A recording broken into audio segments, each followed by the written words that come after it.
of time. Introducing the DD India app, your gateway to a world of news right at your fingertips. Your most trusted source of news goes global, goes digital. Explore a world of options, top stories, live updates, in-depth analysis, and more. Stay informed wherever you are. Real-time alerts keep you ahead of the curve always. The DD India app, connecting you to the world, one story at a time. Download now and explore the world of knowledge, insights, and authentic information. We just don't bring you the news as it unfolds. We get to the heart of the matter. We don't just present facts. We demystify complex social, political, and economic events. We break stories that shape the world's present and future because you deserve the truth. I am Tanvi Taneja from New Delhi. I'm Ollie Barrett from London. I'm Nick Harper from Washington, D.C. Join us on DD India Global Monday to Friday at these times.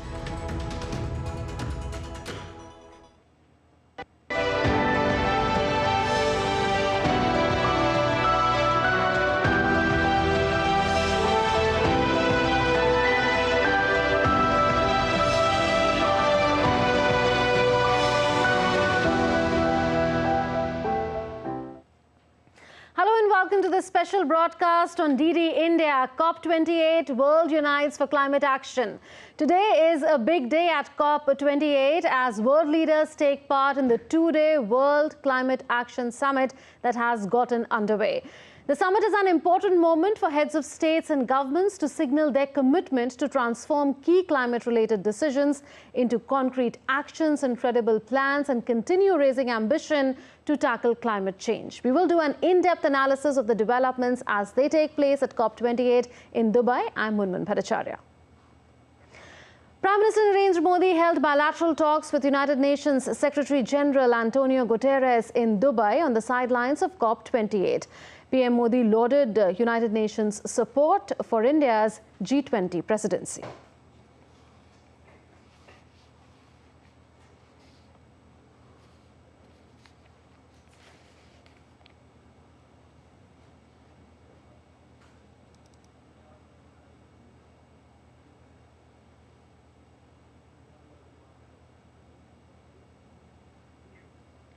And day two of the COP28 Climate Summit began with host country UAE President Sheikh Mohammed bin Zayed Al Nahyan beginning the summit by announcing the establishment of a $30 billion fund for global climate solutions, specially designed to bridge the climate finance gap. The fund is designed to bridge the climate finance gap, as we said, and the UAE president said that objective is to stimulate $250 billion of investment by 2030. When we committed to hosting COP28, we pledged to bring the world together to unite, work, and deliver. We are finding practical ways to accelerate the world's transition to low-emission growth economy. The lack of readily available and affordable climate finance has long been one of the biggest obstacles in advancing climate action globally. Therefore, I am pleased to announce the establishment of a $30 billion fund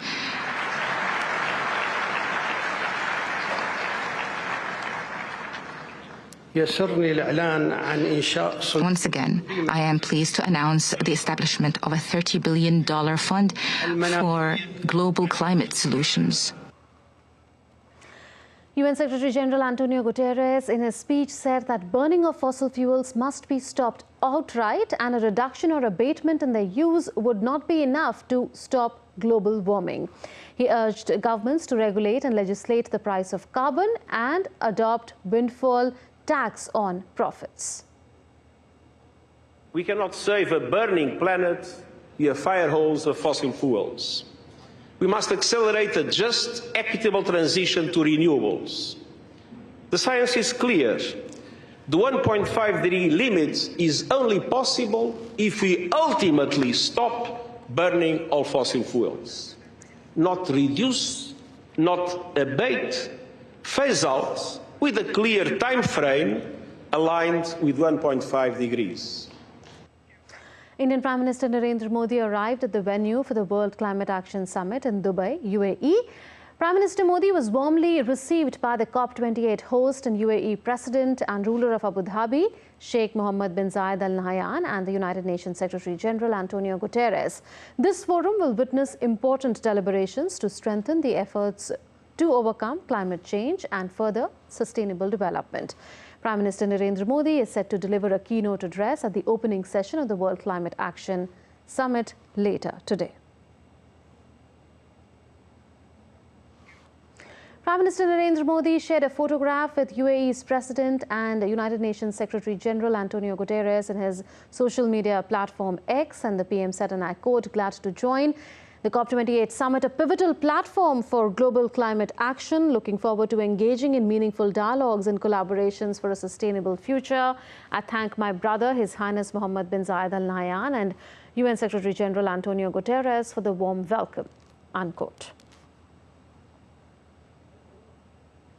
Earlier, leaders posed for a family photograph at the COP28 Summit. World leaders have convened in Dubai for the COP28 Climate Summit ahead of the opening session in Dubai. And the first session of the COP28, the action is taking place at the sprawling campus of Expo City. Over 70,000 delegates, climate negotiators and other participants have come together to shape a better future for the planet at this COP session. India's Prime Minister Narendra Modi met King Abdullah II of Jordan at COP28. There were discussions focused on enriching India and Jordan's deep-rooted friendship. Both leaders held talks on strengthening their ties further. Indian Prime Minister also met the Vice President of the UAE, Mohammed bin Rashid Al Maktoum, on the sidelines of the COP28 Climate Summit. Prime Minister Modi also met the Prime Minister of Netherlands, Mark Rutte, and leaders exchanged views on several issues on the sidelines of the COP28 Summit in Dubai. India's Prime Minister Narendra Modi met the President of Uzbekistan, Shavkat Mirziyoyev, and the President of Tajikistan, Emomali Rahmon, on the sidelines of the COP28 in Dubai. So let's get perspective now. It is day 2 of COP28 and day 1 of the World Climate Action Summit, a part of COP28 Summit in Dubai. To talk to us on that, we are being joined by Mukul Sanwal. He is a former Director, UN Climate Change Secretariat, and also Dr. Vaibhav Chaturvedi. He is a fellow with CEEW, which is the Council for Energy, Environment and Water. Pleasure to have the two of you here on DD India. I'll begin with you, Dr. Chaturvedi, on what are your expectations from today, from the Prime Minister's address, considering that India has lived up to the expectations of the world in terms of the climate action commitments that it has given, and also the way it's been delivering on them with novel initiatives, to name a few. Great. Very good afternoon. Thank you for having me on the show. In terms of the expectation from Prime Minister, one is very clear. India has been a leader, has already shown leadership on climate actions in the last decade. And he should be, and he is going to emphasize India's leadership and the various initiatives India has already taken, especially the global, not just domestic policy, but also global leadership that India has shown. For example, the International Solar Alliance, the Coalition for Disaster Resilient Infrastructure, the Global Biofuel Alliance that we talked about in the G20 outcome. So many of those things which kind of demonstrate global leadership, along with rapid progress on renewable energy, on energy efficiency within the country itself. So the first is clearly about demonstrating India's kind of long-standing leadership on the climate agenda. Second, I think, is about emphasizing accountability in the climate discourse and the responsibility of the developed world. So the developed world has consistently, the historical responsibility has been one of the key principles of the United Nations agreement, the climate agreement, and the developed world has consistently kind of, not delivered on its commitments, both emission reduction commitments as well as its financial commitments.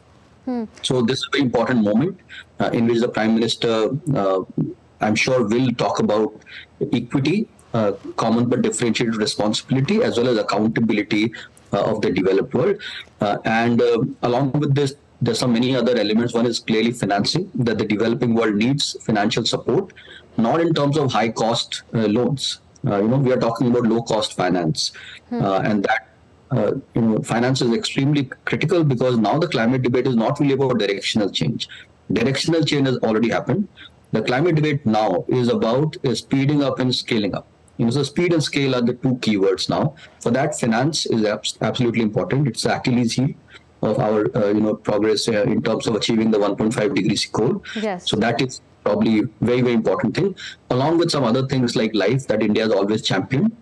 So life is going to be there, efficiency and renewable energy, tripling of renewable energy targets, many elements that India has kind of championed in the climate discourse. And I'm sure a lot of these will kind of resonate in his speech today. Okay, Dr. Chaturvedi, stay with us. Let's take the same question to Dr. Sanwal now, who's with us in the studio. Mr. Sanwal, what are your expectations from Prime Minister's address at the COP28? Can we say that it will be a three-pronged one, containing India's commitments, how India has delivered, being the voice of the global south, and again putting the focus on how climate finance and the necessary technological know-how has not been delivered by the developed world to the developing world? See, I think we are at a pivotal moment, because Prime Minister has successfully chaired the G20 Summit, and this matter was discussed there. The key point that the Prime Minister made in the G20 Summit is that India is speaking for the global south. And I think that idea will go across to the COP28, that India is just not speaking for itself, but it's also speaking for the others who don't have that kind of voice, who don't have that kind of influence in these international meetings. Now, India is able to say this or adopt this kind of role because Prime Minister Modi has made it very clear to the policy makers within the country that India must and will do its best to take care of this global problem. India has not contributed to this problem. And the point that Prime Minister has made to a press interview a little earlier has said that even though we are not part of the problem, we are willing to be part of the solution. So India's per capita emissions are about less than half that of the global average. But yet, India took to the G20 the notion that renewable energy should be raised to the extent possible. And every country needs to do whatever it can to the best of its capacity to take care of this problem. I think the third point the Prime Minister will make is that countries will do whatever they can because they have to balance the needs for poverty, a reduction and spreading energy, and the need to take care of the climate problem. But to do more, they need more assistance. So he's not saying that unless you give me assistance, I will not do anything for the climate.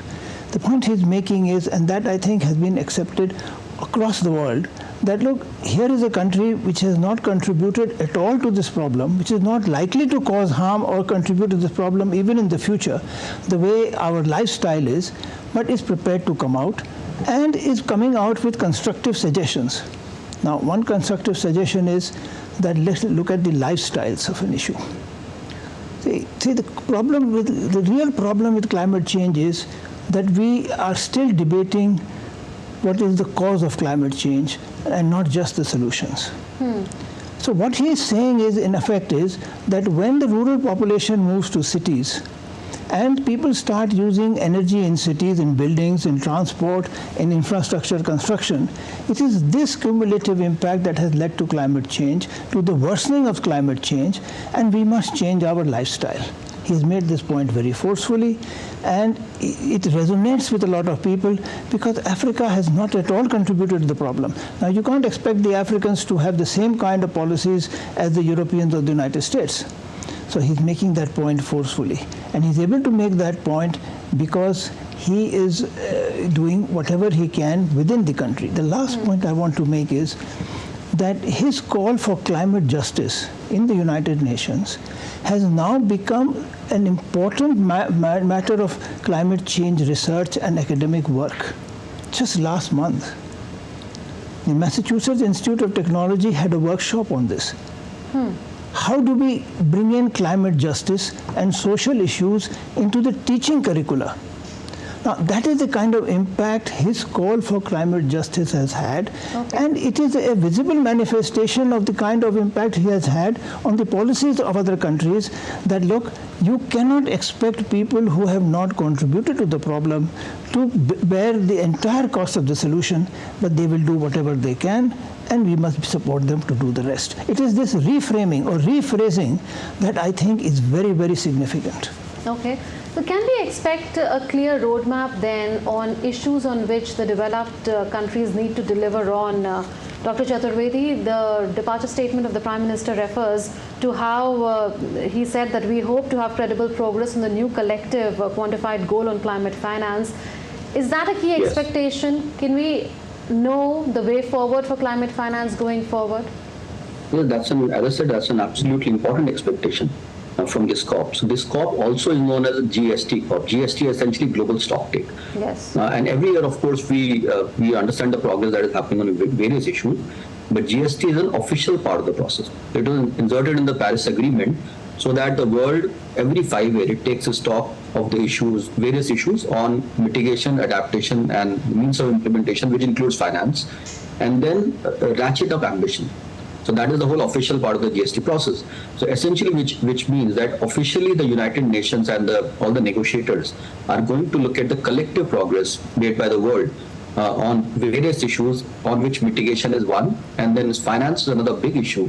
So all the pledges that the developed world said, which is $100 billion by 2020 for mitigation, and of course the first day, many of these countries also made an announcement they have already met the $100 billion. But many in the developing world, including me, are very skeptical about how they measure finance. So all these grand announcements have been made that they've already met the pledges. I don't think it's the case at all. You have to look at the finer print, that are they including all the private finance also in these transactions? Because the text or the expectation is very clear that the finance has to be new and additional. And that is the point to be emphasized. It is new and additional finance that we need, not just all the financial flows that are kind of going on around the world. So that's why finance is a very important expectation. And just taking a step back, I think the issue is also of trust in the process, right? When you commit to something, you have to, deliver on it in an earnest way. And if you're not able to deliver, well, you should kind of acknowledge that you're not able to deliver. But what is happening on the finance issue, that there was a commitment, the delivery was not there. Now they're doing these very interesting and kind of definitions of all kinds and trying to prove a point that they've already delivered, right? Of course, there are enough researchers around the world who can very easily see through these kinds of announcements. So establishing trust in the process is absolutely important. So it's, as I said, it's critical for the developed world, not just to meet 100 billion. Right now, we're not even talking about billions, we're talking about trillions, right? That's the need of the hour. The trillions is the need of the hours.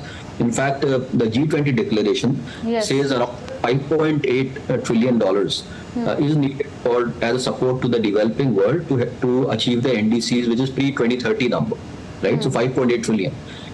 So of course, developed world has to give a lot of support on the finance front. Hopefully, they will enhance ambition not by like 2 or 3 times, but by multiple times. Mitigation plus also loss and damage and adaptation front. Yes. So, Mr. Sanwal, what is the big picture that we are seeing here when the global stock takes place at the COP28? What do you think would be discussed as far as climate finance is concerned? Also, in the larger picture, where do you put the loss and damage fund and the announcement that has just happened of UAE committing $30 billion in catalytic capital to launch landmark climate-focused investment vehicle at COP28? Where do these figure? Are they part of the overall climate finance or separate? You see, again, let us look at the diplomatic history of the climate negotiations. As we have just heard, the initial stage in 1990s was that the funds must be new and additional, and the developed countries only committed, a firm commitment was made only for funds in form of grants, which would be used by developing countries to prepare their national plans. There was no firm commitment of grant funding for actions or activities or mitigation or adaptation on the ground.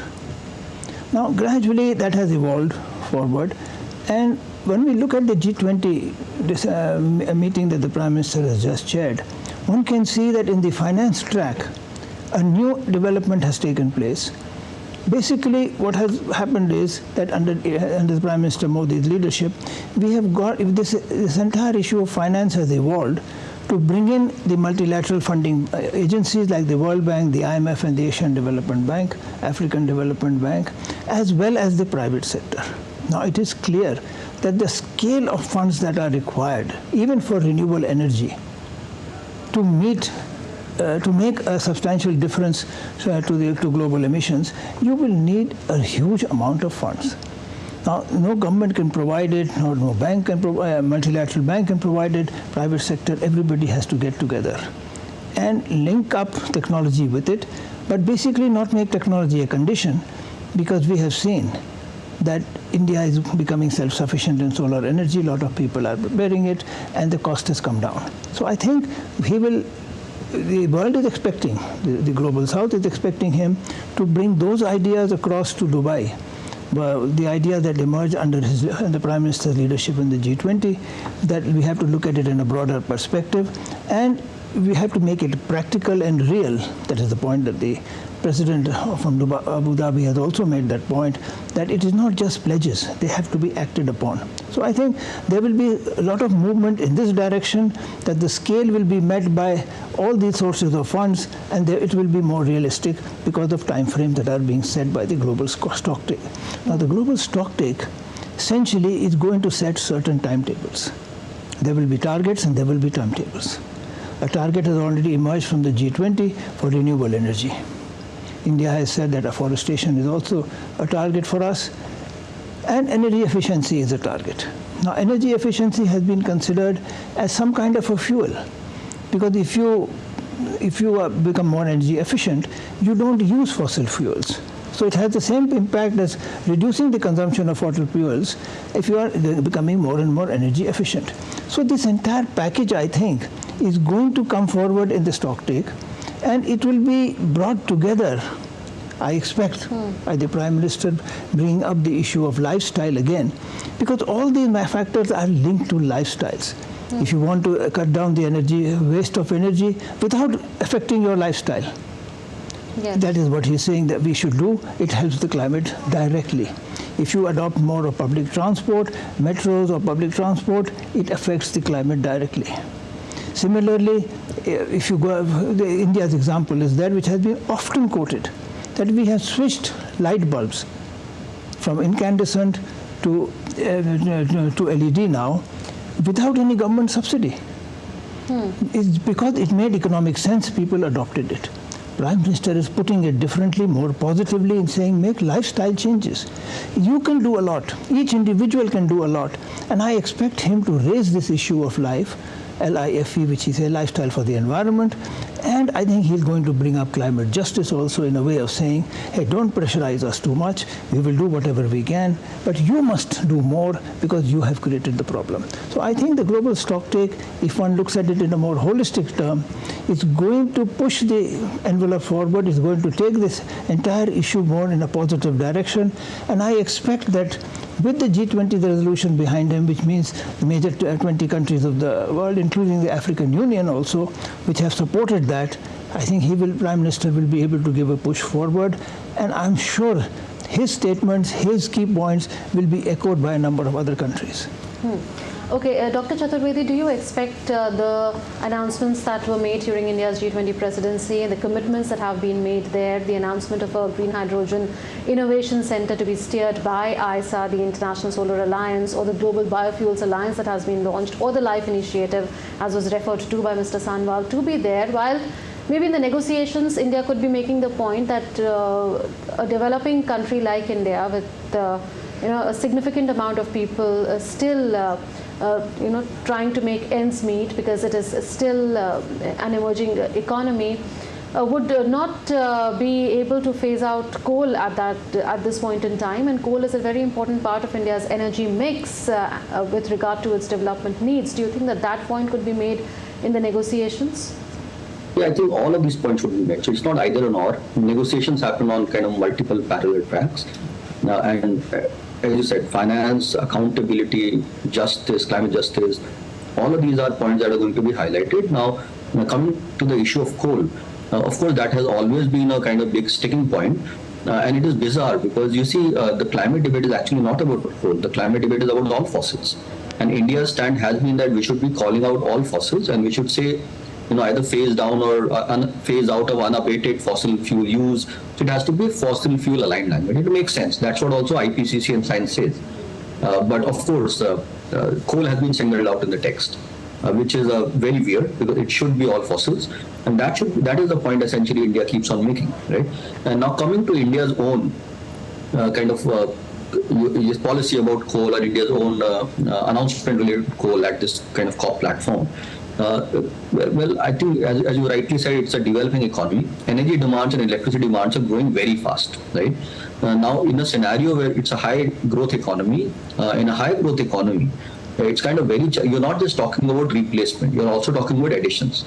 So if you think any other economy which is kind of a saturated economy, then a lot of renewable energy addition would happen. It could kind of replace existing coal or existing fossil fuel, right? So that's a replacement demand. In India, it's not just replacement, it has to be a lot of new addition that has to happen.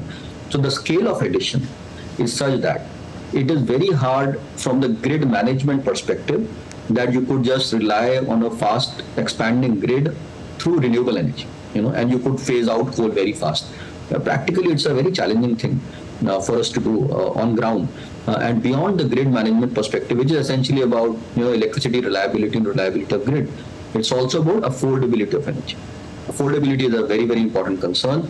The cost of solar have fallen down in the past few years, which is a great development. But at the same time, the cost of batteries is hopefully it will fall in the future. But as of now, we are not really there. So imagining a grid which in 15, 20 years relies almost exclusively on variable renewable energy with batteries, and is able to provide reliable grid electricity in a fast economic growth scenario, and that to affordable terms. Too many variables for us kind of to think about, or manage. Very hard to achieve that in practice. And that is what propels India's position. It's a very realistic position. It's hard to reduce coal. As I said, there's no love for coal, but the love is for energy security, reliability, and affordability. And for a fast developing economy, these are important variables. That's kind of the position, and rightly India is talking about fossil fuel phase down rather than coal, because the science talks about fossil fuel, not just any one particular fossil fuel. Stay with us, Mr. Sanwal and Dr. Chaturvedi. Let's take a look at some of the excerpts from an interview that Prime Minister has given to a UAE-based newspaper. So in an interview to Al-Ittihad, the Prime Minister highlighted some of the steps taken by India to tackle climate change. Prime Minister said India and the UAE stand as partners in shaping a greener and more prosperous future. India and the UAE enduring relations provide support to the International Solar Alliance's global solar facility. India and the UAE have emerged as leaders in global renewable energy efforts. Climate action must be based on equity, climate justice, shared obligations, and shared capacities. We must ensure that development priorities of the global south are not compromised. The enduring relationship is founded on multiple pillars. The dynamism of the ties is expressed by the comprehensive strategic partnership. Cooperation between the two countries spans the entire energy spectrum with a strong focus on sustainability. India's mission, Lifestyle for Environment, is an initiative to motivate the world. During India's G20 presidency, India ensured that particular attention was paid to climate change. At COP26, India has presented Panchamrit, the 5 ambitious commitments of India. So let's take forward the discussion with the two guests. Mr. Sanwal, we've heard about the excerpts from the interview that the Prime Minister gave. Would you say that both UAE and India are very much on the same page when it comes to climate action? We've seen that in the previous meetings that the Prime Minister has had, for instance, the one that took place as recently as July 2023. You see, there is a commonality of interest because both countries are looking at renewable energy as a source of energy for the future, for sustainability. But they are coming from different directions. India's total energy use is high because of the large population, although per capita use is very low. but it is a net importer of oil, and it has one of the largest reserves of coal in the world. So there is an interest in India to continue using fossil fuels, just as there is an interest in Abu Dhabi because they are oil exporters, they have large oil reserves. But I think the commonality of the interest comes in the fact that both countries, despite this resource base that they are sitting on, that they have at home, they are looking at renewable energy as an important element for the future. I think that is very important. The difference again is that while they are considered to be energy producers, we are energy consumers. So there is another commonality of interest here. In the long run, if there is more linkage between the economies, the thinking, and the policies, the climate policies of these two countries, it benefits both.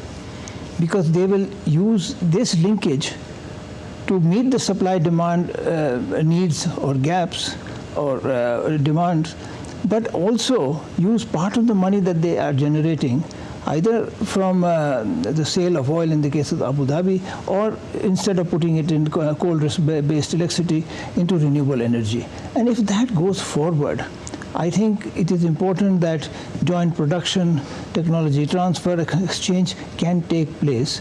Here is a country which has got surplus money in the sense that they have the resources, they're not looking for finance, and India has the capacity to produce these things. So I think that is a very important component here that is likely to go forward. And the second issue is that they have both got a vision. When we heard the chairman of the COP in making his opening statement, it was clear that he had a vision.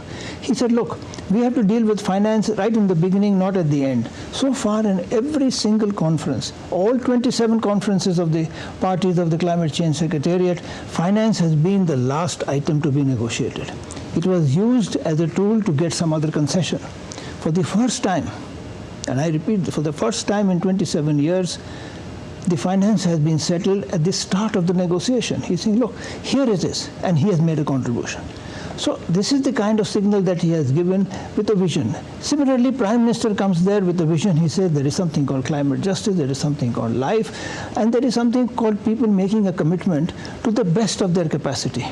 Let us not look at responsibility, which has been the trend so far for 27 COPs. Let us look at the word also that is relevant there of respective capacities. Let us meet the capacities to the fullest extent, and then if there is a shortfall, then we talk about meeting the gaps. Now, these are basic shifts that are taking place in the negotiation process, which we can see happening in front of our eyes, and I'm sure as this COP unfolds, we will see more of this change in the way these negotiations have been conducted for 27 years. And that, I think, is important, and that is a tribute both to Prime Minister Modi and the chairman of the COP and their meeting of minds. Okay, so there is a commonality of vision and meeting of minds, you're telling us. Time for us to take a break, but our special broadcast, COP28 World Unites for Climate Action, will continue on the other side. Stay tuned.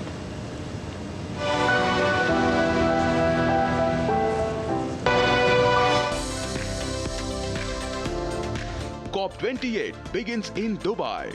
India's Prime Minister Narendra Modi at COP28. DD India reports from Ground Zero.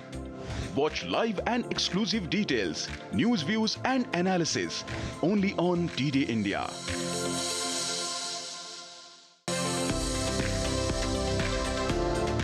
COP28 begins in Dubai. India's Prime Minister Narendra Modi at COP28. DD India reports from Ground Zero. Watch live and exclusive details, news views and analysis only on DD India.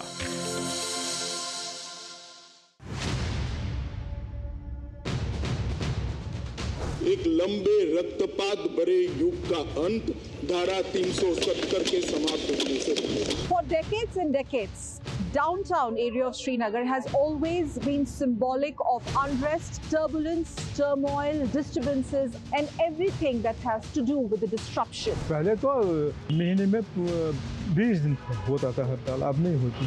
I'm right now standing in the middle of the Jama Masjid market, and this is how weekday here looks like. दिन को होगा 1-2 crore turnover, बिल्कुल cash turnover. बंद क्या बंद? ये दुकान हालात तो बिल्कुल ठीक है, बिल्कुल ठीक है, कुछ नहीं होता है। कश्मीर तो बेनजीर है, हीरा है, दंगा फसाद तो नहीं है। The making of the Naya Kashmir or New Kashmir.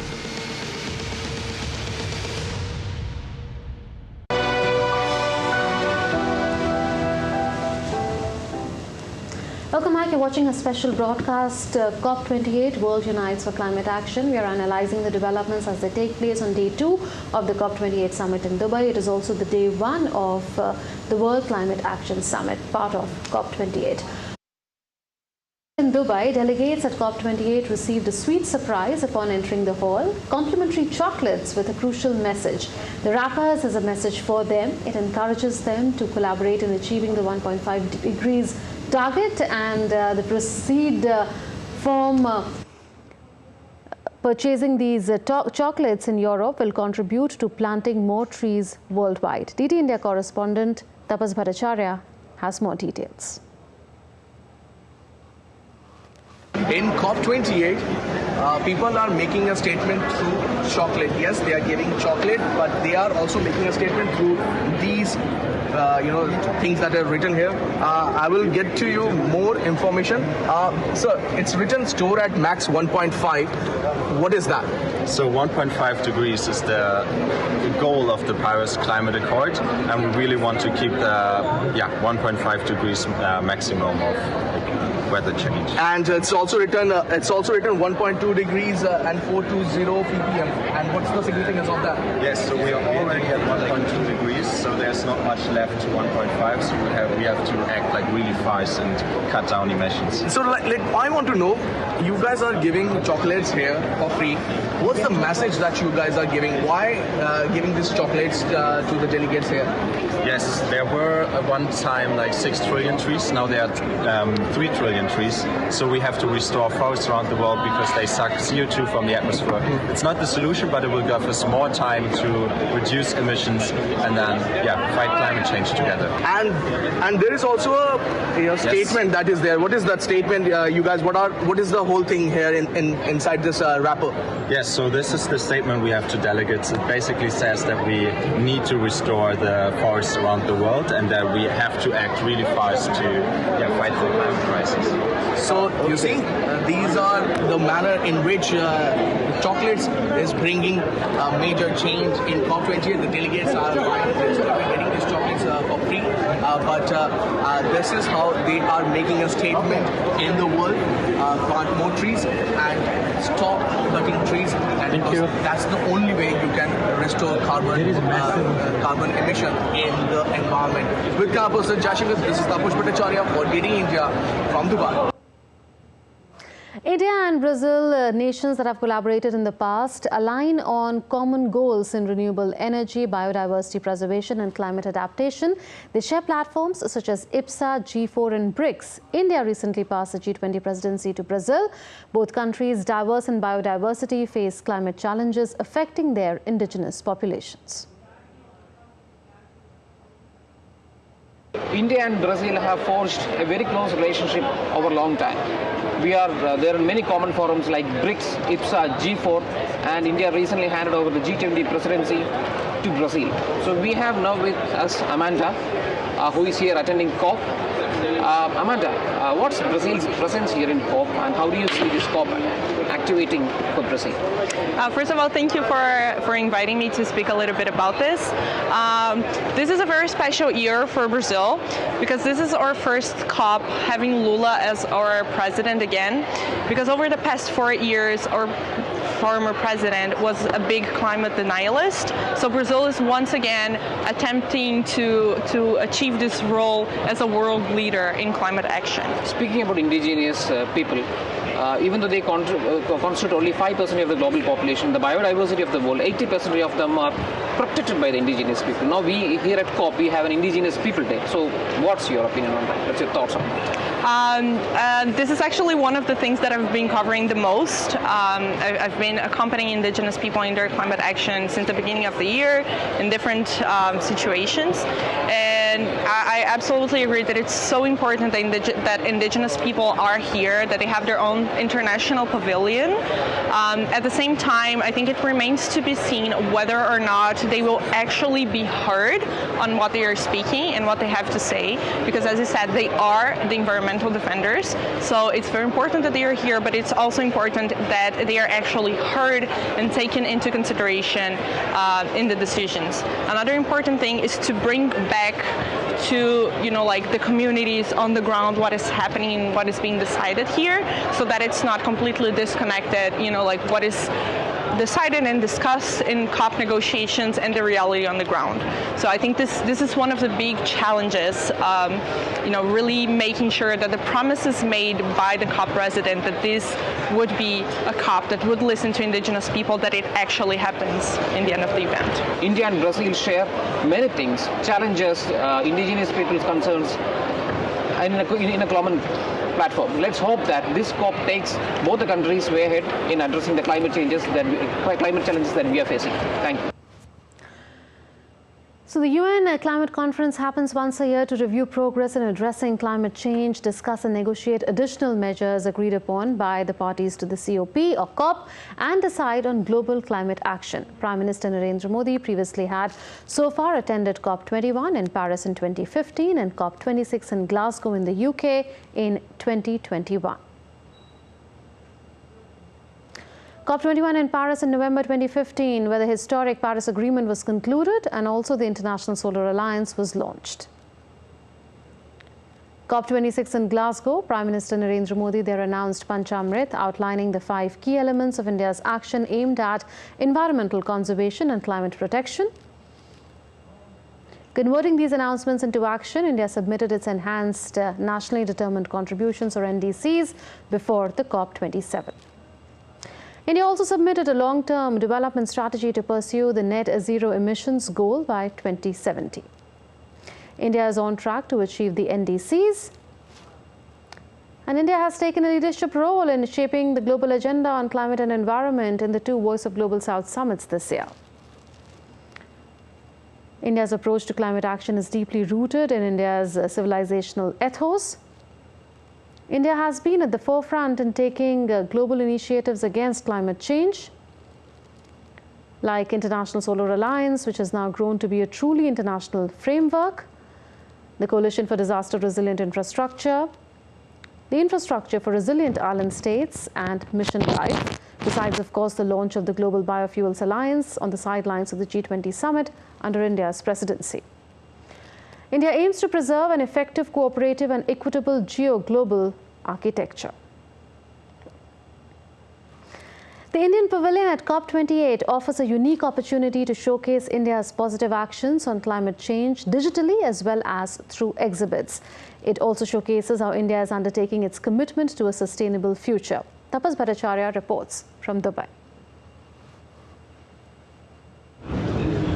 So right now we are in COP28 and outside the India Pavilion. This India Pavilion showcases the work that India has done in the field of climate change as well as environmental protection. And as you can see, keeping in line with India's motto of Vasudhaiva Kutumbakam, one earth, one family, we have this particular globe that is there. Also, I can tell you this interactive system is in place where all the work that India has done so far, especially when it comes to safeguarding the planet, making sure that more renewable energy is being used, is all put in this particular system.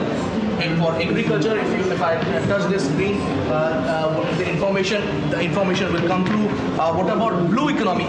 Blue economy, you get all the information that will come through in this particular screen.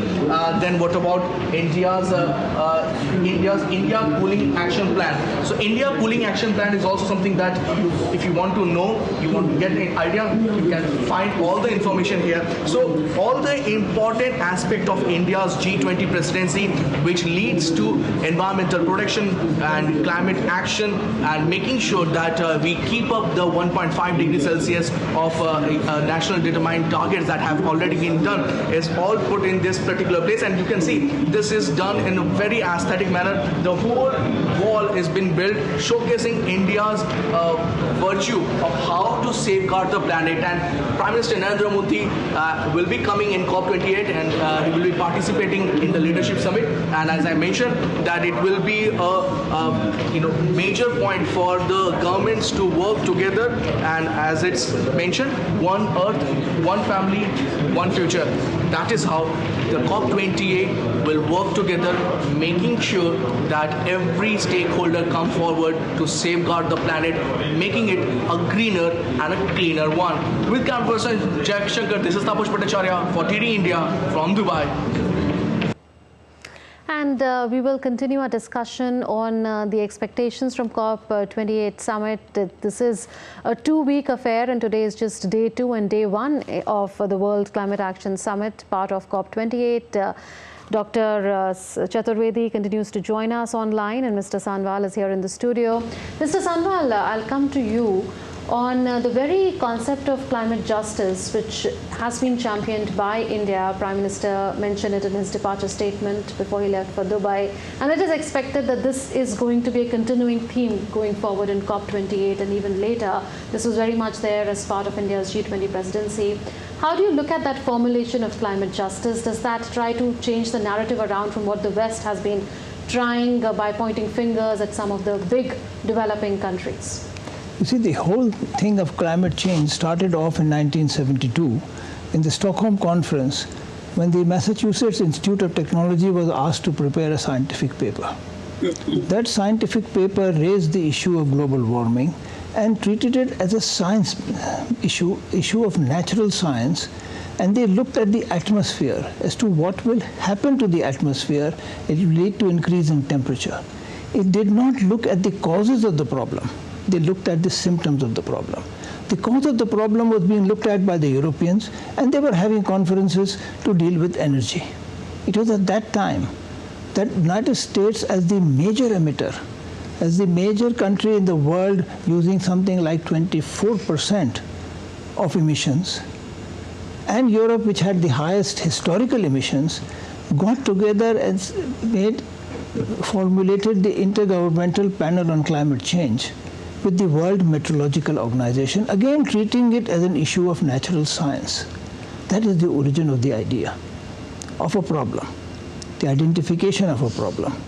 Nowhere in this discussion were the causes of the problem and the impacts on the late developers was considered. It was clear by 1970, when 3/4 of the population of Europe, North America had moved to cities, that when developing countries move to cities, urbanize, come into the middle class, this problem is going to get huge.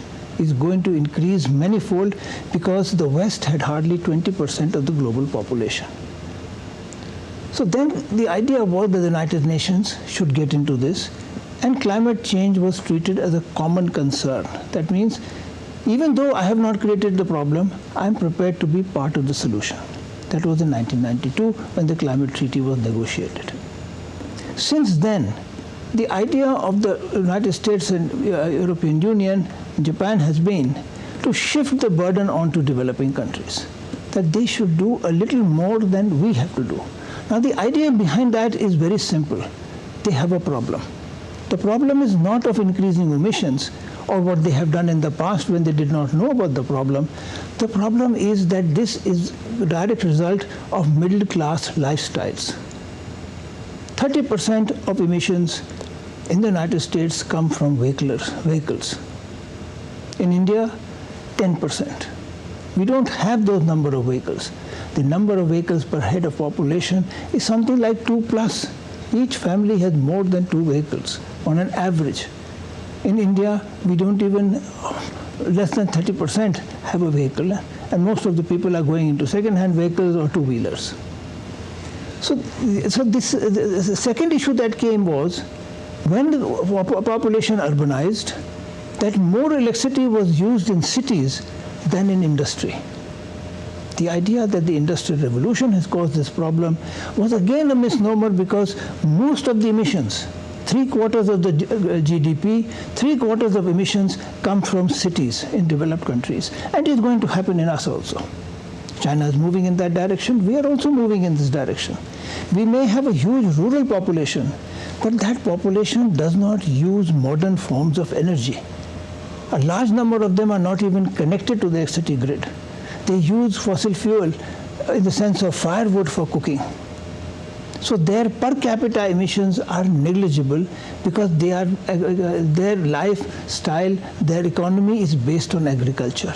It is when we move to cities that the whole thing changes.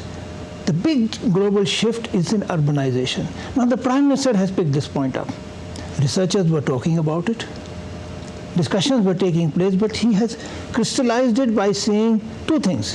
One, you have mentioned lifestyle for environment. He's saying, look, it's a lifestyle issue. Take another example. We treat diabetes as a disease, but people are saying it's a lifestyle disease. It is because of our lifestyle that we have brought it upon us. We change our lifestyles, we have a good chance of curing it. Similarly, he's saying change the lifestyle. Do not waste electricity. India has traditionally been very frugal. For example, we use a bucket of hot water in winter. The West uses a shower. The amount of water that is needed, the amount of heating that is needed is many times. They have bigger cars. They travel long distance. China is sorting it out by going into rail transport in a very big way. We are also following that track. We are laying new rail tracks. We want to go to railways in a very big way. So it is a lifestyle issue in a wider sense. Now to link with lifestyle and related to the climate negotiations that are going on, the Prime Minister has talked of climate justice. He is saying, I don't want you to focus only on historical responsibility, which has been the trend since till recently. For the first time, Prime Minister raised climate justice in the UNESCO conference in 2018, and after that in the United Nations. And because of India's insistence, it has gone into the negotiated text. Of course, nobody has accepted it as a commitment, but it is there. Now, he is pushing it further. He pushed it in the G20 in his own way. Because to make a change in the United Nations system, in the multilateral system, it takes a lot of time. We have come to COP28, which means 27 years have passed by. And now we are talking of a regular timetable, a stock take, and a target. So he's introduced this idea. He keeps pushing this idea in every forum. And I think the central point is that we need to start shifting away from the sole reliance on fossil fuels, because here is a country, and there are many others like us in Africa, who don't have even any electricity at all. Now, one example of this has been in the recent discussions in Dubai itself, where a thought was put forward that we should regulate methane emissions. Yes. The issue is not carbon dioxide. Carbon dioxide stays in the atmosphere of 1,000 years. Methane stays there for 20 years. So if we can cut down methane, we can delay the warming. But what was not said was we can continue to use fossil fuels. We can continue to use the lifestyle that we already have. Now, India has made that point very forcefully there, that there is something called luxury emissions and something called survival emissions. That for India, methane is a survival emission because it is related to the cattle population, it is related to paddy cultivation. Food security. Cattle population is also linked to food security because of the cow dung that is used instead of fertilizer, which may be very costly for the small farmers. So we have already started making that point. Now, when you start making these India points... has a nuanced position on both, on coal as well as methane. Yes. Well, so, and on coal also, India is saying that, look, we are going to expand our renewable energy, but we need the base load for coal. No country in the world has modernized without the use of coal as the base load. No country. And today, we do not have the battery technology, as we have just heard. We do not have the grid capacity to replace this. And this is still the cheapest fuel. And apart from that, the point that is being made now is that, look, you use twice as much oil as you use coal. So why not all fossil fuels? Now, that the West is not prepared to do. So the Prime Minister it is only when the Prime Minister gives a certain direction Right. That look, there is climate justice, there is about life, we want to change the framework, then the negotiators of the country can then get up and say that these are luxury emissions and these are survival emissions and we cannot agree to any cut in methane. Now the focus is on the solutions. As far as India is concerned, it has been a solution provider on the issue of climate action. So, Dr. Chaturvedi, your thoughts on the need for focusing more on adaptation? There's so much focus on mitigation, but even funding, I understand, out of the whole of the gamut of climate finance, just 5% comes to adaptation, 95% still goes to mitigation. Besides that, there is likely to be focus in this summit on green credit as well as lead IT. So, what is the overall picture of solutions that you see emerging from COP28 and from India's leadership there as the voice of the global south? Sure. So there are different kinds of solutions in different buckets that we're talking about. One is the mitigation bucket, as we talked about. Second is adaptation. And in fact, the point that was made that finance has been kind of by and large solved in the first day itself, it's only a partial point, because that finance that we've seen in the first day, it only relates to loss and damage.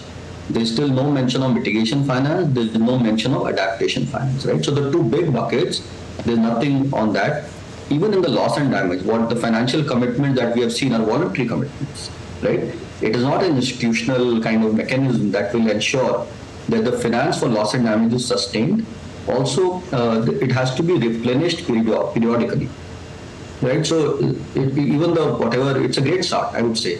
But let's not say that we have solved the problem of even loss and damage finance. It's only some voluntary commitment being made. The demand is, or the need is actually far greater. So we need sustained finance that can be replenished on the loss and damage front. Now coming to the solutions on the mitigation and adaptation, I think one very interesting thing is on mitigation side, if you look at the list of technologies that are solutions, let's say solar, right? Right, we'll be going across. Dr. Chaturvedi, please hold your thoughts. Today is day 2 of COP28 and day 1 of the World Climate Action Summit. That's Prime Minister Narendra Modi addressing. नमस्कार। आज सबसे पहले मैं आप सभी का आभार व्यक्त करूंगा। मेरे द्वारा उठाए गए क्लाइमेट जस्टिस, क्लाइमेट फाइनेंस और ग्रीन क्रेडिट जैसे विषयों को आपने निरंतर समर्थन दिया है। हम सभी के प्रयासों से ये विश्वास बढ़ा है कि विश्व कल्याण के लिए सबके हितों की सुरक्षा आवश्यक है, सबकी भागीदारी आवश्यक है। फ्रेंड्स, आज भारत ने इकोलॉजी और इकोनॉमी के उत्तम संतुलन का उदाहरण विश्व के सामने रखा है। भारत में विश्व की 17% आबादी होने के बावजूद 17% आबादी होने के बावजूद ग्लोबल कार्बन एमिशंस में हमारी हिस्सेदारी ओनली 4% से भी कम है। भारत विश्व की उन कुछ इकोनॉमीज में से एक है जो एनडीसी टारगेट्स को पूरा करने की राह पर है। एमिशंस इंटेंसिटी संबंधी टारगेट्स को हमने 11 साल पहले ही हासिल कर लिया है। नॉन फॉसिल फ्यूल टारगेट्स को हम निर्धारित समय से 9 साल पहले ही प्राप्त कर चुके हैं और भारत ने इतने पर ही नहीं रुके हैं। हमारा लक्ष्य 2030 तक एमिशंस इंटेंसिफाई को 45% घटाना है। हमने तय किया है कि नॉन फॉसिल फ्यूल का शेयर हम बढ़ाकर 50% करेंगे और हम 2070 तक नेट जीरो के लक्ष्य की तरफ भी बढ़ते रहेंगे। फ्रेंड्स, भारत ने अपनी G20 प्रेसिडेंसी में one earth, one family, one future की भावना के साथ क्लाइमेट के विषय को निरंतर महत्व दिया है। सस्टेनेबल फ्यूचर के लिए हमने मिलकर ग्रीन डेवलपमेंट पैक्ट पर सहमति बनाई। हमने लाइफस्टाइल फॉर सस्टेनेबल डेवलपमेंट के सिद्धांत तय किए। हमने वैश्विक स्तर पर रिन्यूएबल एनर्जी को 3 गुना करने की प्रतिबद्धता जताई। भारत ने ऑल्टरनेट फ्यूल्स के लिए हाइड्रोजन के क्षेत्र को बढ़ावा दिया और ग्लोबल बायोफ्यूल्स अलायंस भी लॉन्च किया। हम मिलकर इस नतीजे पर पहुंचे कि क्लाइमेट फाइनेंस कमिटमेंट को बिलियन से बढ़ाकर कई ट्रिलियन तक ले जाने की आवश्यकता है। साथियों, ग्लासगो में भारत ने आइलैंड स्टेट्स के लिए इंफ्रास्ट्रक्चर रेजिलिएंट इनिशिएटिव की शुरुआत की थी। भारत 13 देशों में इससे जुड़े प्रोजेक्ट्स तेजी से आगे बढ़ा रहा है। ग्लासगो में ही मैंने mission life style for environment का विजन आपके सामने रखा था। इंटरनेशनल एनर्जी एजेंसी की स्टडी कहती है कि इस अप्रोच से हम 2030 तक प्रति वर्ष 2 बिलियन टन कार्बन एमिशन कम कर सकते हैं। आज मैं इस फोरम से एक और प्रो प्लैनेट, प्रोएक्टिव और पॉजिटिव इनिशिएटिव का आह्वान कर रहा हूं। यह है ग्रीन क्रेडिट इनिशिएटिव। यह कार्बन क्रेडिट की कॉमर्शियल मानसिकता से आगे बढ़कर जन भागीदारी से कार्बन सिंक बनाने का अभियान है। मैं उम्मीद करता हूं कि आप सब इससे जरूर जुड़ेंगे। साथियों, पिछली शताब्दी की गलतियों को सुधारने के लिए हमारे पास बहुत ज्यादा समय नहीं है। मानव जाति के एक छोटे हिस्से ने प्रकृति का अंधाधुंध दोहन किया, लेकिन इसकी कीमत पूरी मानवता को चुकानी पड़ रही है। विशेषकर ग्लोबल साउथ के निवासियों को सिर्फ मेरा भला हो, ये सोच दुनिया को एक अंधेरे की तरफ ले जाएगी। इस हॉल में बैठा प्रत्येक व्यक्ति, प्रत्येक राष्ट्राध्यक्ष बहुत बड़ी जिम्मेदारी के साथ यहां आया है। हम में से सभी को अपने दायित्व निभाने ही होंगे। पूरी दुनिया आज हमें देख रही है। इस धरती का भविष्य हमें देख रहा है। हमें सफल होना ही होगा। We have to be decisive. हमें संकल्प लेना होगा कि हर देश अपने लिए जो क्लाइमेट टारगेट तय कर रहा है, जो कमिटमेंट कर रहा है, वो पूरा कर कर ही दिखाएगा। We have to work in unity. हमें संकल्प लेना होगा कि हम मिलकर काम करेंगे, एक दूसरे का सहयोग करेंगे, साथ देंगे। हमें ग्लोबल कार्बन बजट में सभी विकासशील देशों को उचित शेयर देना होगा।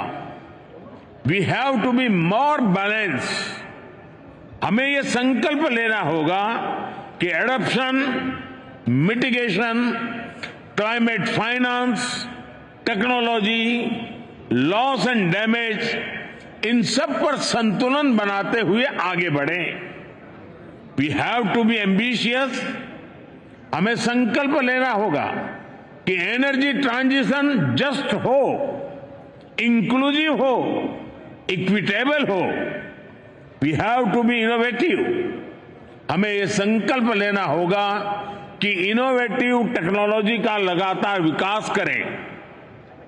अपने स्वार्थ से ऊपर उठकर दूसरे देशों को टेक्नोलॉजी ट्रांसफर करें, क्लीन एनर्जी सप्लाई चेन को सशक्त करें। Friends, Bharat UN framework for climate change process के प्रति प्रतिबद्ध है। इसलिए आज मैं इस मंच से 2028 में COP28 में COP33 समिट को भारत में होस्ट करने का प्रस्ताव भी रखता हूं। मुझे आशा है कि आने वाले 12 दिनों में ग्लोबल स्टॉक टेक की समीक्षा से हमें सुरक्षित और उज्जवल भविष्य का रास्ता मिलेगा। कल लॉस एंड डैमेज फंड को ऑपरेशनलाइज करने का जो निर्णय लिया गया है, उससे हम सभी की उम्मीद और बड़ी है। मुझे विश्वास है यूएई की मेजबानी में ये COP28 समिट सफलता की नई ऊंचाई पर पहुंचेगी। मैं मेरे brother His Highness Sheikh Mohamed bin Zayed और संयुक्त राष्ट्र संघ के secretary general His Excellency Guterres को मुझे ये विशेष सम्मान देने के लिए विशेष रूप से आभार व्यक्त करता हूं। आप सभी का बहुत बहुत धन्यवाद। Thank you. So there you heard Prime Minister Narendra Modi speaking at the ceremonial opening of the high-level segment for head of states, and Prime Minister spoke about India's vision at the COP28 Summit. Very importantly, the Prime Minister announced that India will be hosting the COP33 Summit.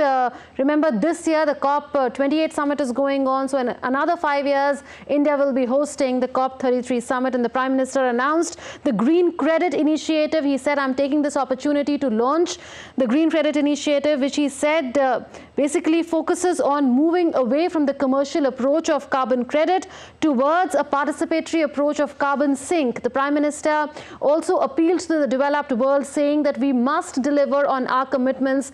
The world is watching us and the future is staring at us.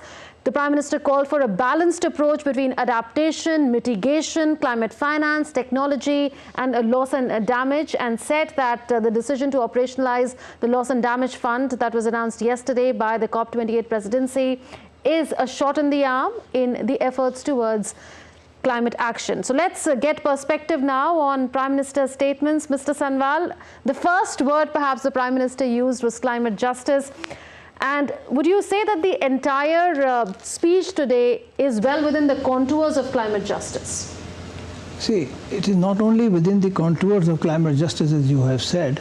He is defining or elaborating on climate justice. Yes. And by saying and doing that, he is also dissociating himself from the divisive attitudes that have prevailed for 27 COPs. He made that point not very directly. He said we must move forward in a spirit of cooperation, and rather than pointing fingers at each other. He said you must fulfill your commitments. He did not say you must enhance your commitments.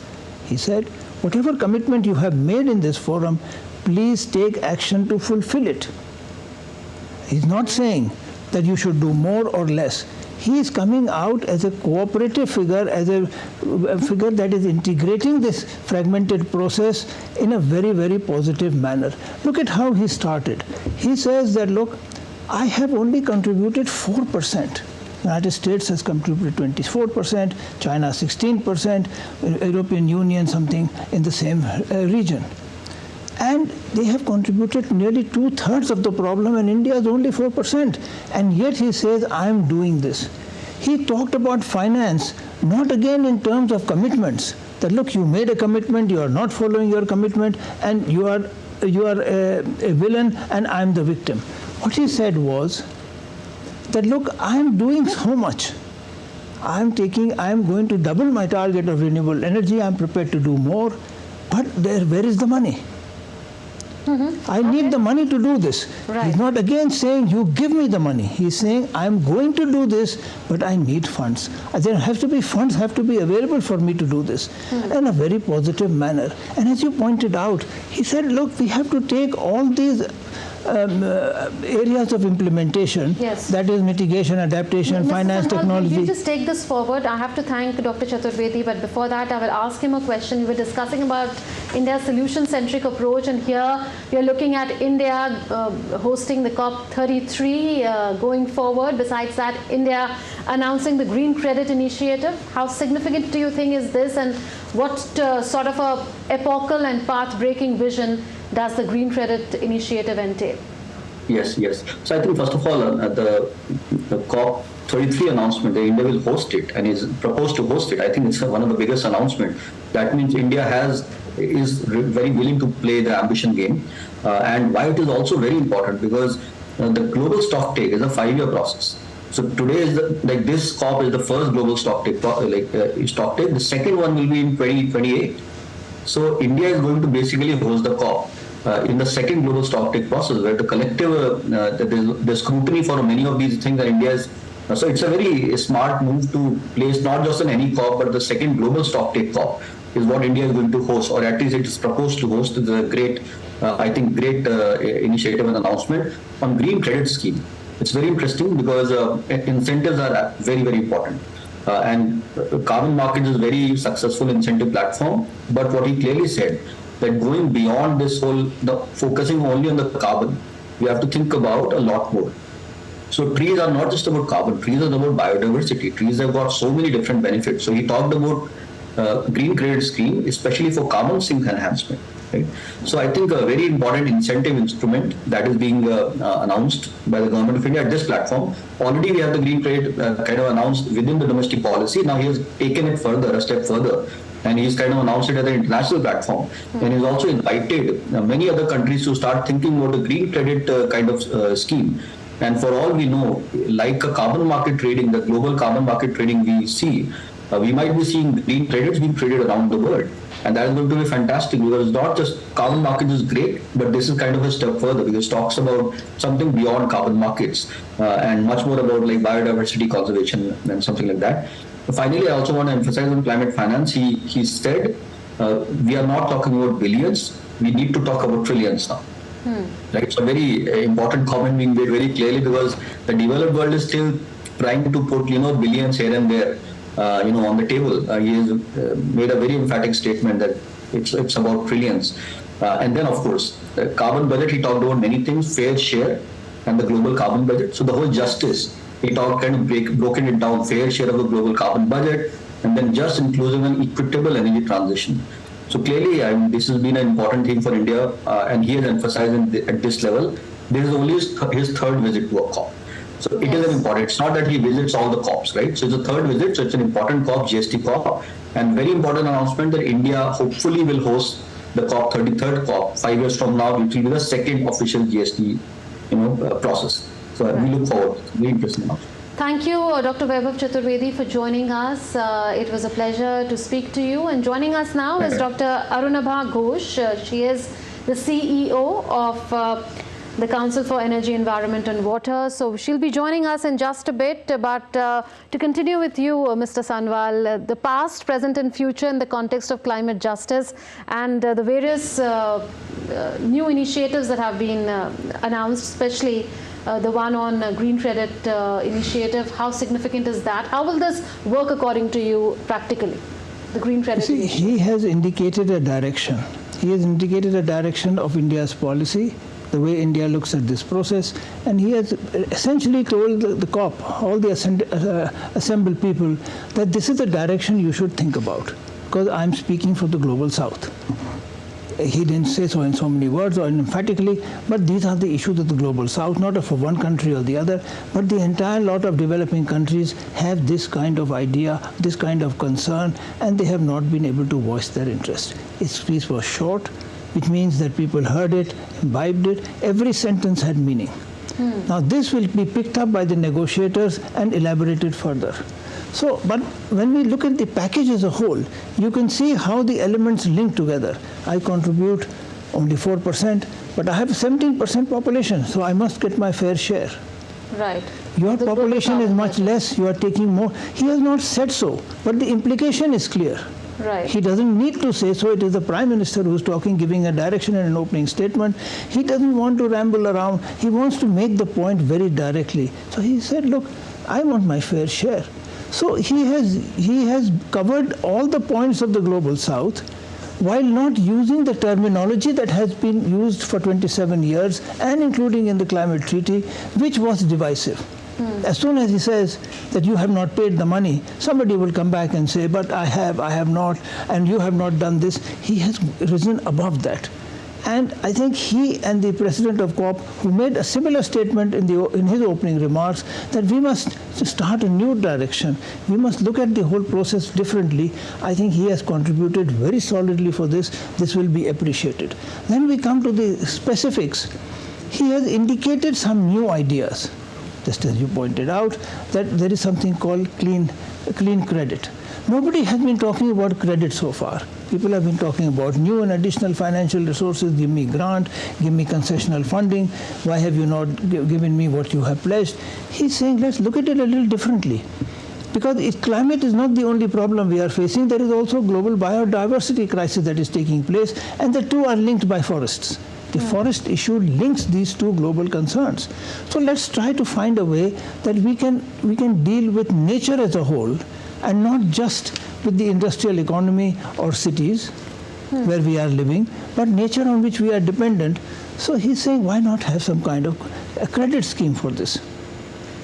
So you benefit out of the carbon that is sequestered, you are continuing to pollute, you provide some funds, and it helps the local communities, it helps the world, and you need to pay for it. Without saying so very clearly, he says there is a credit. The credit is not in terms of the money, the credit in terms of what carbon is absorbed by the trees, by nature, which you can then take credit for. Which could mean more afforestation. More afforestation, and it could mean that you can take a little longer time to reduce your emissions, because part of it can be met from the credit from this. And I think the word credit is also very significant. He's not saying that I will sell this to you or you buy this from me. He's saying essentially it is a credit. Yes. Because you can use the word credit in the financial sense, or you can use credit in the moral or practical sense, and they're saying I'm doing something for you and it is benefiting you, or that it is for the future that I'm taking care of. Interesting. We'll take this forward. Let's welcome the other guest who's joining us. Dr. Arunabha Ghosh is the Chief Executive Officer of CEEW, which stands for Council for Energy, Environment and Water. Dr. Arunabha, such a pleasure to have you on this special broadcast. What is the most striking aspect to your mind from the Prime Minister's address? I think there are two big striking. We've lost your audio. Can you hear me? Yes. Yes. There are two important aspects that we should highlight. The first is the mechanisms he's outlined for collaboration across the world to drive climate action forward. This is, of course, the reference to the Green Credit Initiative.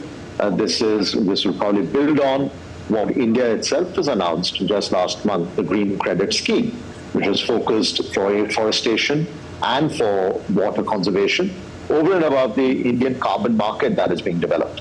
So the point is that we can't only think about carbon, we have to think about carbon in the context of biodiversity, forests are sinks of carbon, but also the other adaptation-related issues such as water. Now, in order to take a national example that India is setting and take it global, is basically reaching out to the rest of the world and saying that if you've got to work on this together, here's an initiative in which you can join hands. The other thing that was particularly interesting for me was his re-emphasis on lifestyles. He had brought this to attention in 2021 in his Glasgow speech when he talked about the lifestyle and environment. Last year, India announced the mission on life at home.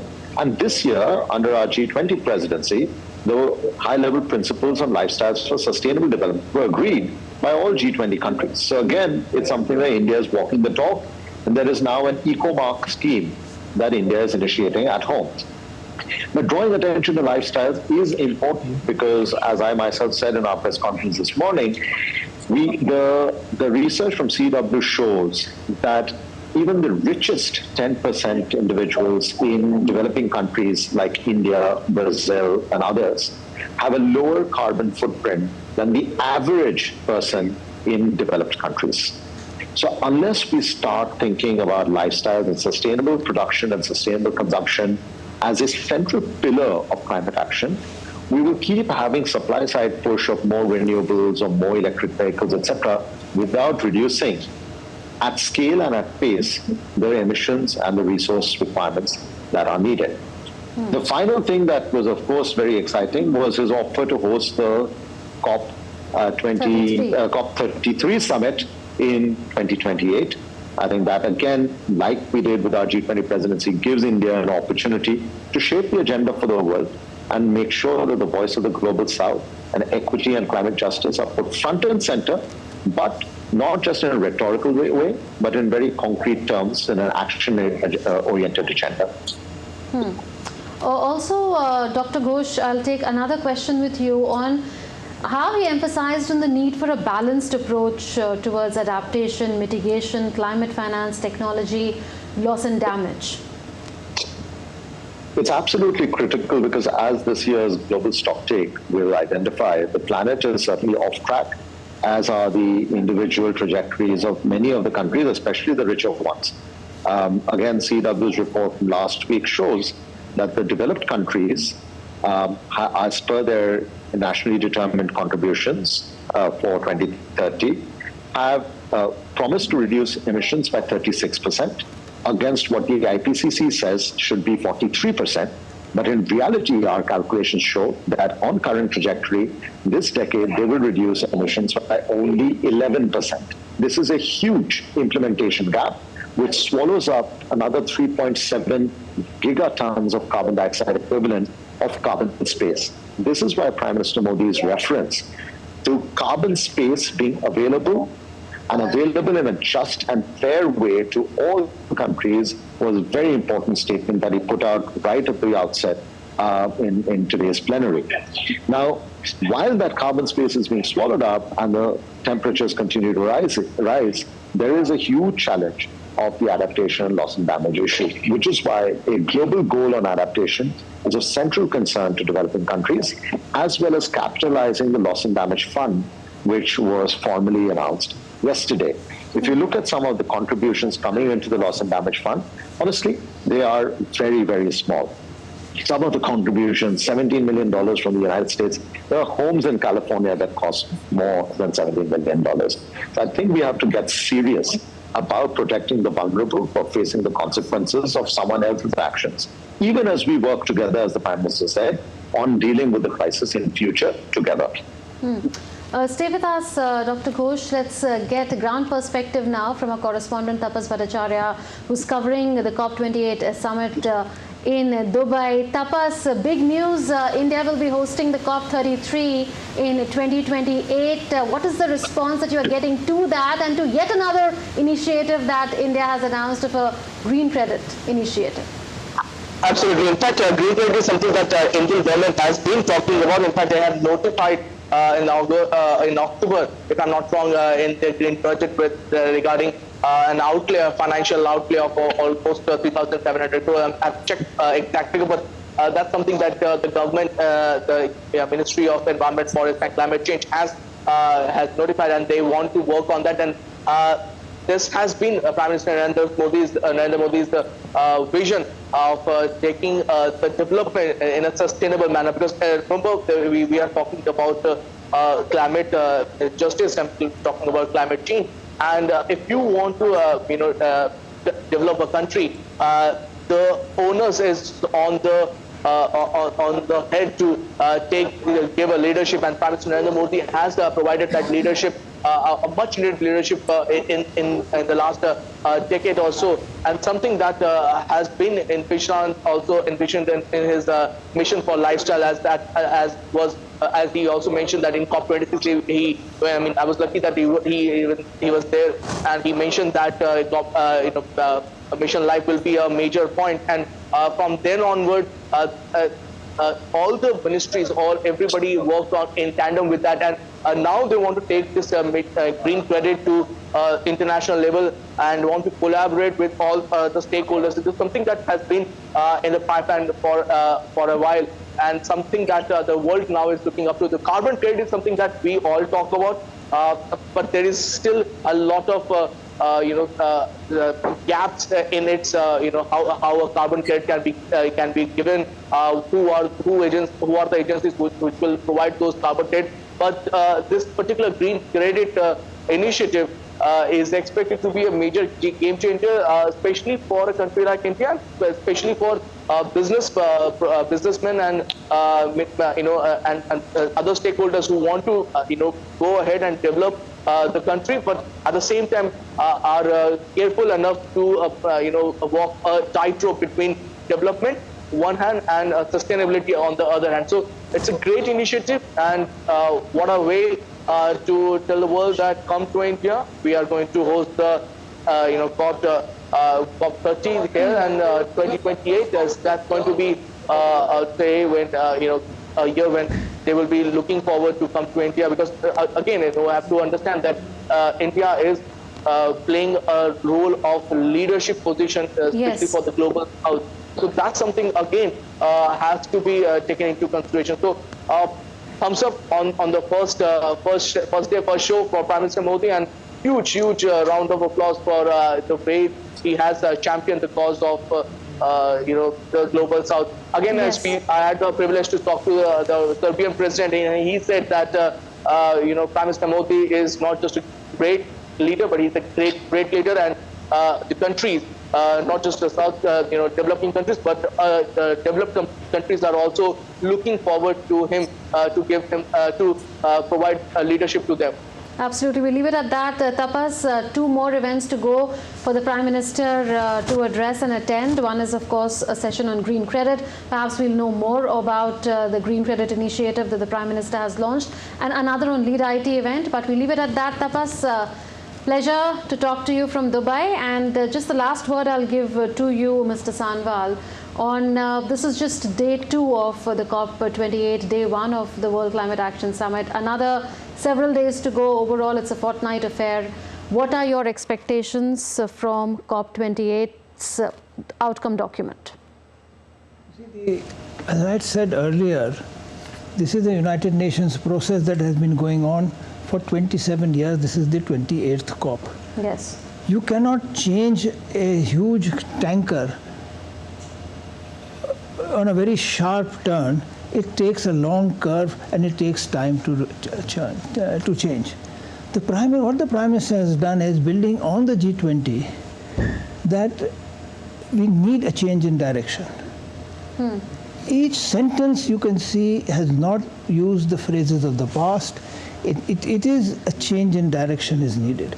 And I think that will be picked up by the negotiators in the coming discussion.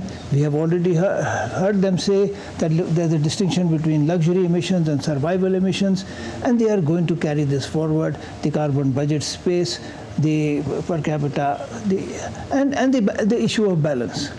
I think the issue of balance is very important, because so far the debate has been that mitigation is more important than adaptation, and the developing countries have been arguing that adaptation is equally, if not more important for us, because it is likely to lead to displacement of populations, and huge populations may be displaced.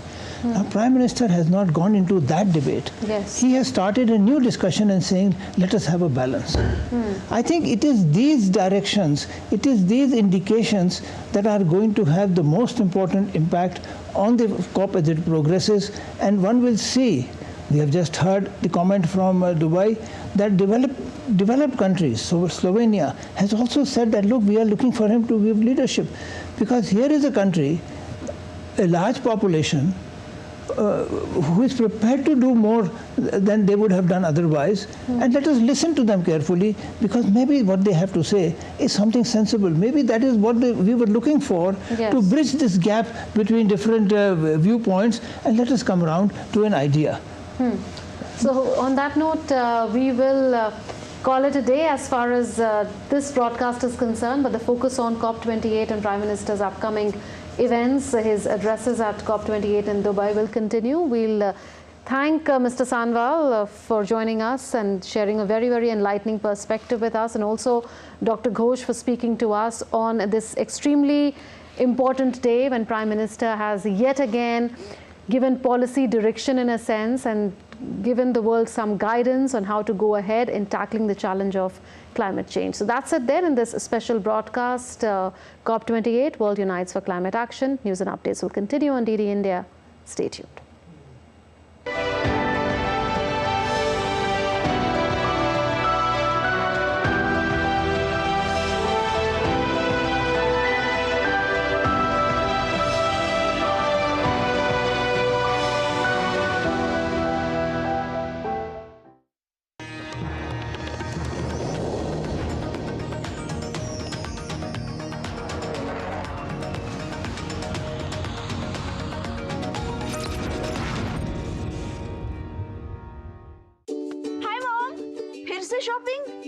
बाबूजी, आपने इसे बिगाड़ के रखा। Limit में करो तो कुछ बुरा नहीं होता है। बिना लिमिट शॉपिंग करेगी आपके कार्ड पे। ऐड ऑन जो है। मैंने तो कार्ड पे लिमिट सेट कर दिया। अच्छा, इसके फायदे ये हैं कि रिस्क कम हो जाता है और अगर फ्रॉड भी हुआ तो तुरंत बैंक को बोल दीजिए, नुकसान कम। दादू! नेक्स्ट टाइम ये pink dress. You are the limit. Limit तो सेट है। आरबीआई कहता है, जानकार बनिए, सतर्क रहिए।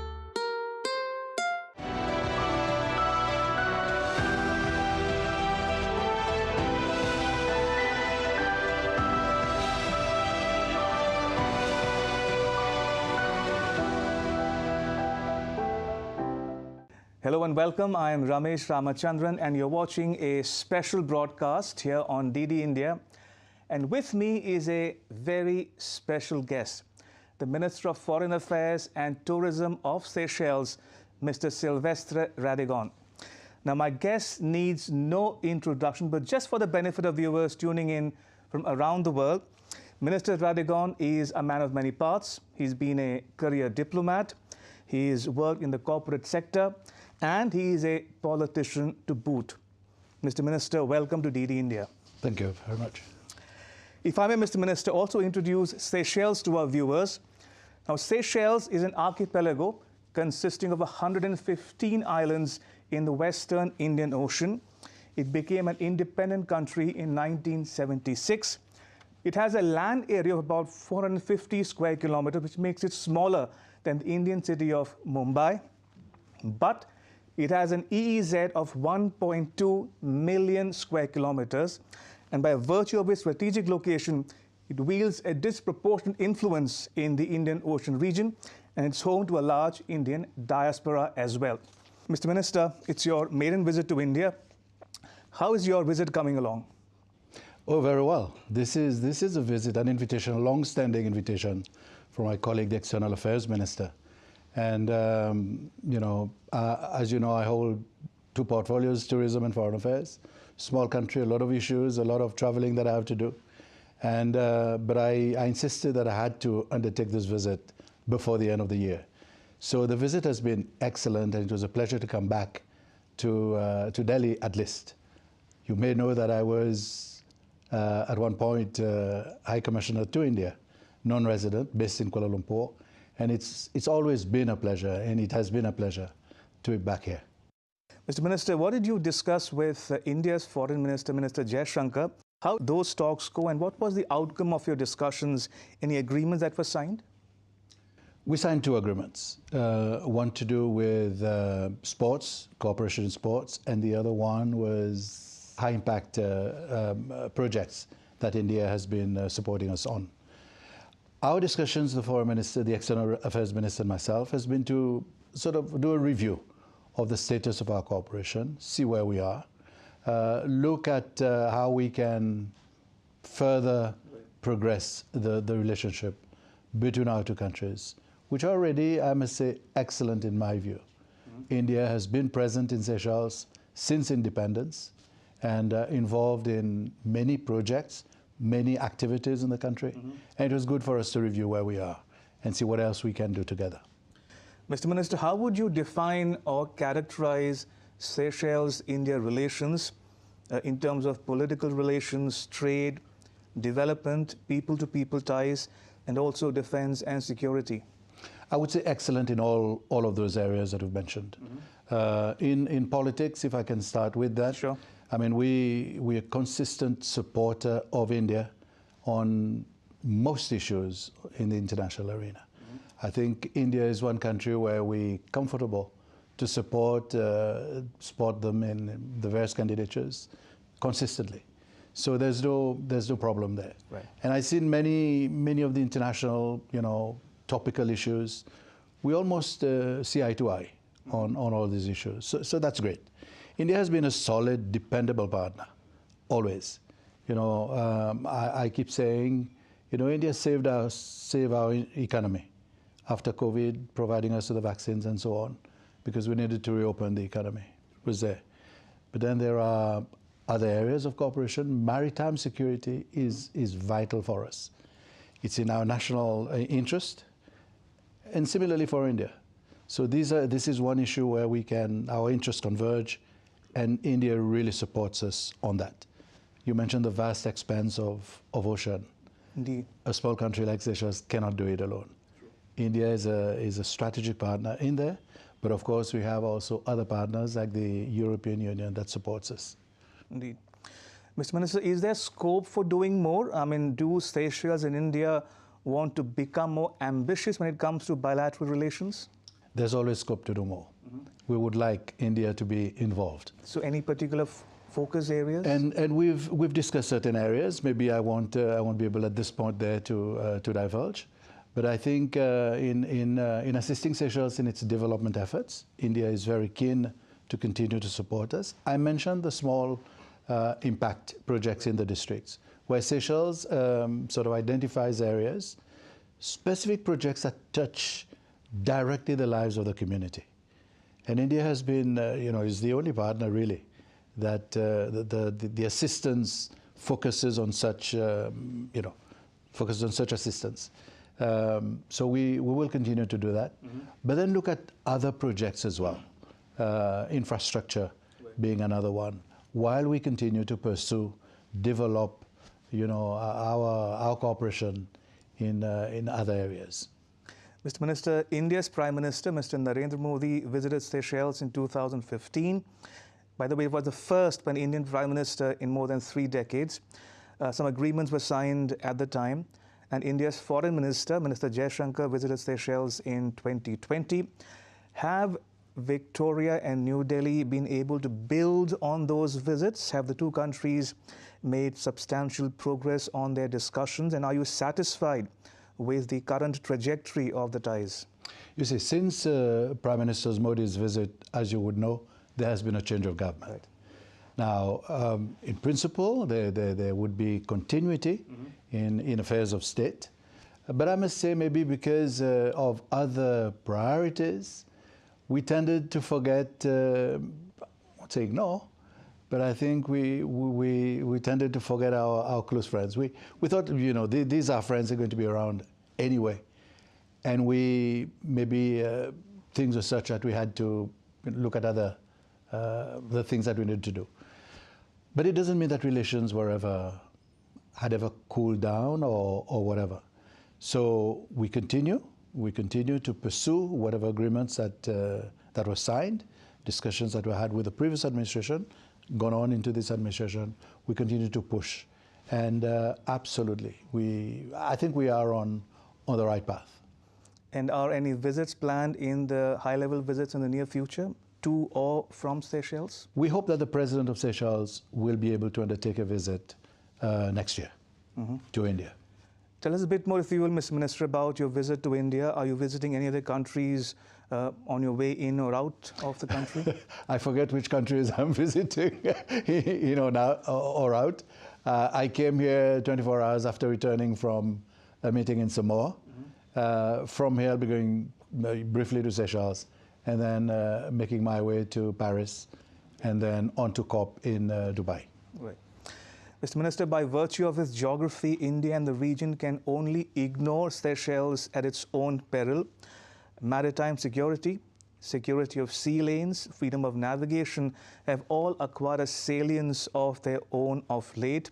Now, New Delhi pursues what it calls the twin policies of neighborhood first and security and growth for all in the region by the acronym SAGAR. Now, are Seychelles and India working together in the Indian Ocean region? We are. Not only bilaterally, but also with other countries of the region. Seychelles, well, India certainly is a strategic partner. It's a kingpin in the work that we need to do in the region.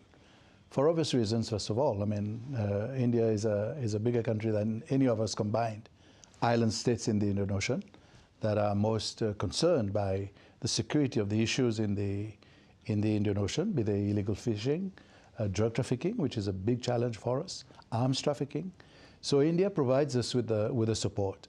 Absolutely. So I think we, as I said before, we're working in partnership with India. And India continues to be a very willing partner, ready to support the states in the region. And I believe the cooperation also extends to issues such as Coast Guard, to preventing piracy, and India also, I believe, shared the Dornier aircraft with Seychelles. So how is that cooperation coming along? The cooperation is very good. I mean, one of the issues we discussed, India's continued support for our Coast Guard and our military generally. India has over the years provided us with patrol vessels. That will continue. Yes, you mentioned the Dornier. That is coming along fine. We have in Seychelles a few military experts, Indian military experts, supporting us, help us to, in our capacity building. This also will continue. So all in all, difficult for me to pinpoint one area. The relationship between our two countries are multi-dimensional, and every step of the way India has been there, is there. Mr. Minister, talking about the wider Indian Ocean region, how would you describe Seychelles' relations with countries in the region, particularly China? We have excellent relations with China. To us, it's not a question of either or. They are all partners. China also is a significant contributor to our development. They're involved primarily in infrastructure projects on the island. The cooperation will continue. We also would like to, Seychelles is a small country, non-aligned. We want it to remain that way. But along with China, there are other countries as well. With the US has recently decided to come back and reopen their embassy in Seychelles, which is great. But there we have the UK, we have the French, we have the Cubans, we have the Libyans. Everybody's there. So we have excellent relations with everybody, and we work with everybody. Mr. Minister, connectivity is an important component or dimension of any relationship. Is there a plan to increase the number of flights, say, between Seychelles and India, make visas quicker and easier, maybe in order to boost tourism? Because tourism happens to be the other portfolio as well. Seychelles, in terms of visa, has no issue, because we do not have a visa system in Seychelles. Everybody can come in, visa-free. That is one thing. Yes, air connectivity is a big challenge for us. In fact, in my capacity as tourism minister, what I've been trying for the past 3.5 years I've been in the post, is to try and diversify our source markets, which has traditionally been Western Europe. But of course, it is more easily said than done. You say you want to move to Uzbekistan, but you have to be able to move the tourists from Uzbekistan to Seychelles. And it's the same with India. Huge potential in India in terms of our tourism, like in China and other areas. The big challenge is air connectivity. At the moment, we're depending on Air Seychelles, which is a very small airline, limited capacity, that flies once a week into Mumbai. That is not going to sustain the tourism industry. We would like to see that developed. We would like to see with, if not Air India, Indigo maybe, as a potential. We've not approached them yet to see the possibility. Failing that, we will have to go to one of the well-known African regional airlines with a connectivity. Here I'm thinking of Ethiopian as an example. That would not be ideal, won't be a direct flight, but could be a sort of something to fall back on. Yeah. Yes, absolutely. Mr. Minister, climate change is a clear and present danger to many countries around the world, including Seychelles.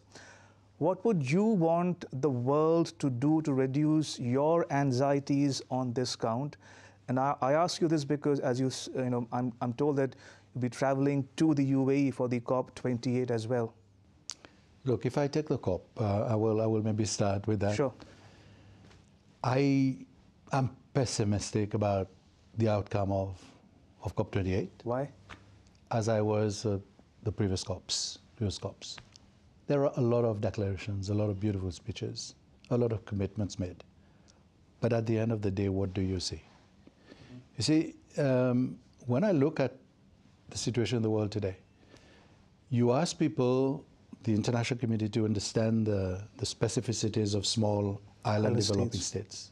We contribute zero to carbon emission in the world. We ask them to understand the specificities of small states and to help us protect ourselves. Nobody says no. Nobody says yes either. Nobody says yes.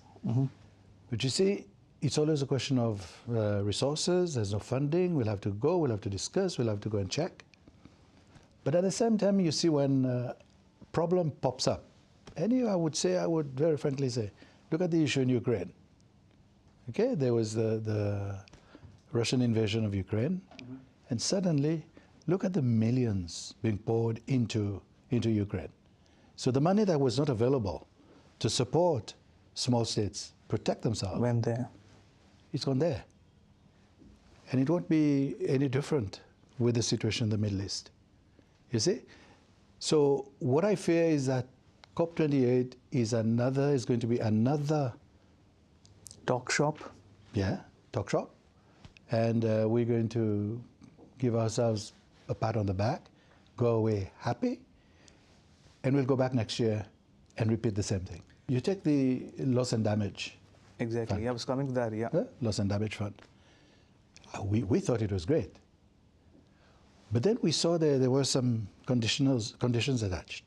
And when we look at it, bottom line is that a country of Seychelles, perceived to be rich, won't benefit. So we will continue with our problem, rising sea level, erosion, and all the rest. And what do we do? And this issue figured in the G20 summit in New Delhi as well in the month of September. In that context, how do you see India's stewardship of the G20 over the past year? Look, I think India has been an excellent chairman. Excellent chairman. I think for once we saw a chairmanship, a country that really took into account the issues of the developing world. Global South. Absolutely, absolutely. And that manifested itself by finally